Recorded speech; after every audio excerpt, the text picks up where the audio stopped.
Using a podcast to recruit downlines. Podcasts are basically audio or video installments delivered to subscribers who can access the latest podcast when they choose. There are a lot of free podcast players available, the most long familiar being iTunes. So let's look at using podcasts for lead generation. Remember, podcasts aren't merely MP3s or audio downloads. They're configured to make the best of syndication technologies, including a lot of XML-based languages like RSS.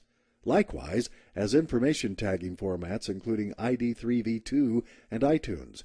Even a podcast with the most well-designed landing page on a company's own website may limit its outside visibility to its objective audience. Optimizing your podcast to make the best of syndication and content tagging engineering can drastically step up the visibility of your podcast.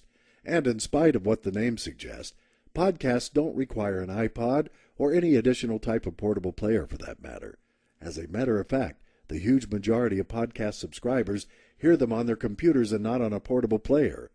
All the same, a lot of podcasts are easily movable to portable devices, particularly if they're in sync with the subscriber's music software package. Podcasts are still quickly developing with many competing and not all of the time intercompatible standards. Now, as these criteria evolve, so do the number of characteristics supported by podcast players. Make certain your lead generation podcasting effort is ready to make the best of fresh features as they become sustained by major podcast players. If you're toying with the idea of a DIY plan of attack to podcasting, a word of caution. Because of the syndicated nature of podcasts, you cannot always predict what a podcast will wind up looking like when it's ultimately accessed by the target audience. Formatting and features change quickly, and interoperability cannot be assured and may quickly overwhelm the do-it-yourself podcaster. You want to make certain that the entire thing works as it should prior to going live as well.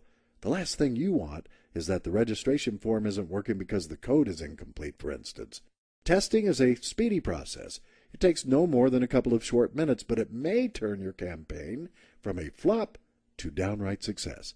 So, if you execute this campaign along with other campaigns like email marketing, you want to track each different method so you know which takes in the most results.